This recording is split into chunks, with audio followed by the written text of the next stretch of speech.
Calgary Police Service Child Abuse Unit has charged a man following an incident at a private piano lesson.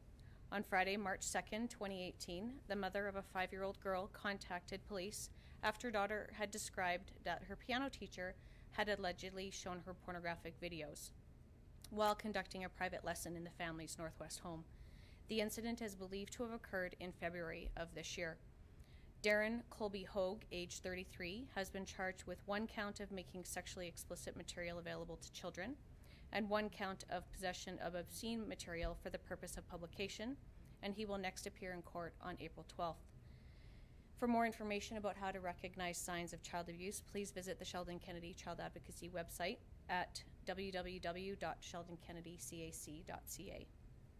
Anyone who is a victim of crime or believes that they know somebody who is should contact Calgary Police Service non-emergency line at 403-266-1234, and tips can also be left anonymously through Crime Stoppers. Given that he was a piano teacher, have police or will police go and speak to other clients of his to see if this is, if there's any patterns?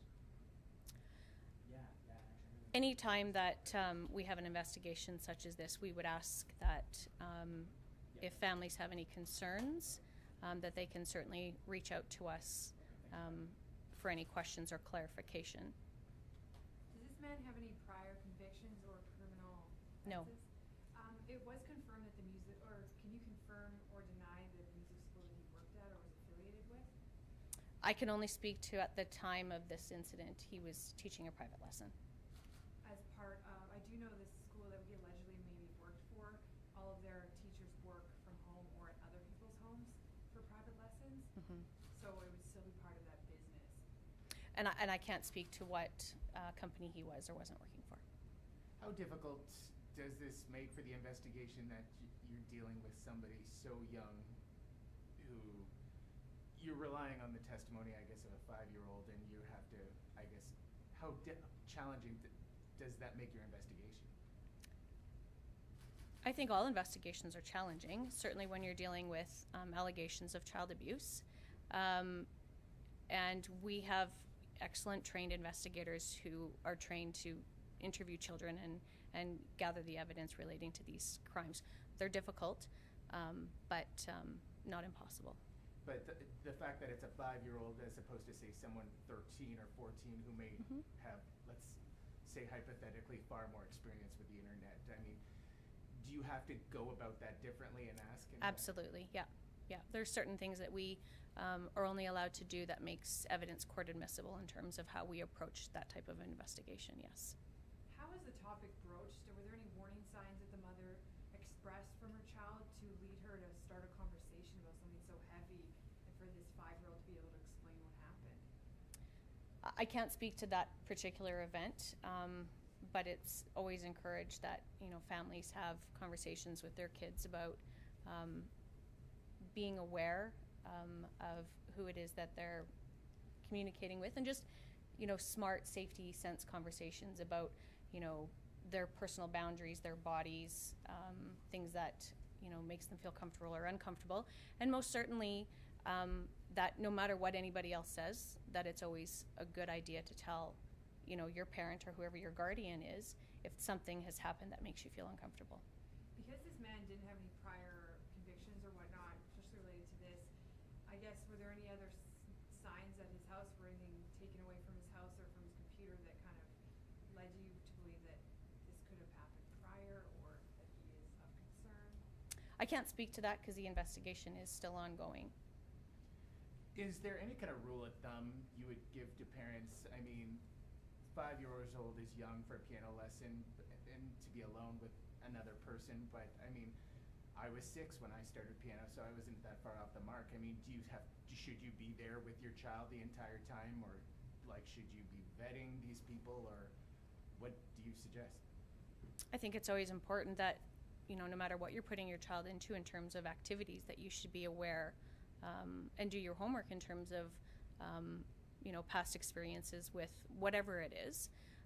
So I don't think that there's necessarily an age limit. Parents know their children, and some will be ready for things sooner than others. What do you advise for businesses that hire teachers? I know a lot of them do do criminal checks, so there's no real way of knowing what someone's capable of if they are clear. So what do you recommend to them, and if they do have teachers that go out and do private lessons at homes?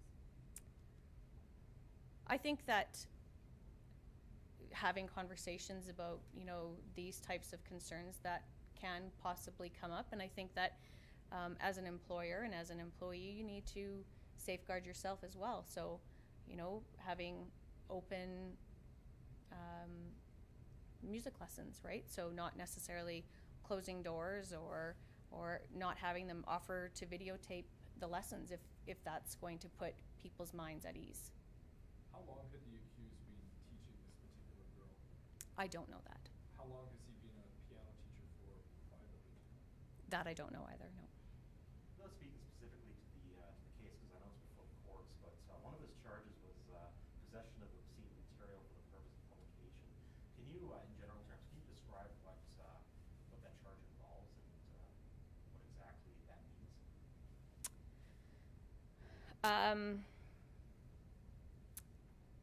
So if you were to be found in possession of child pornography, or what's deemed to be child pornography, and you make that and you share it, or you show other people, so you have control of it and you're showing it to other people, is probably the best way I would describe it.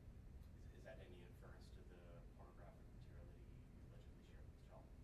No, but if you look at the wording of the charge, sexually explicit material, and in this case, it's obviously sexually explicit involving children, like that she's a child.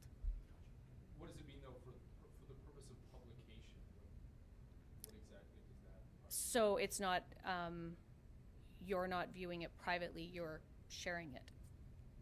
What happens next with the investigation? There's a lot of pieces in terms of what needs to be covered off, confirmation, and, you know, looking at, there's a lot to speak to, and I can't get into the details, but there's still a lot of stones that need to be turned. What format was the pornography on? Was it on a telephone or was it a DVD? I can't speak to that, sorry. Do you anticipate more charges against the accused? Ongoing investigation, it's possible.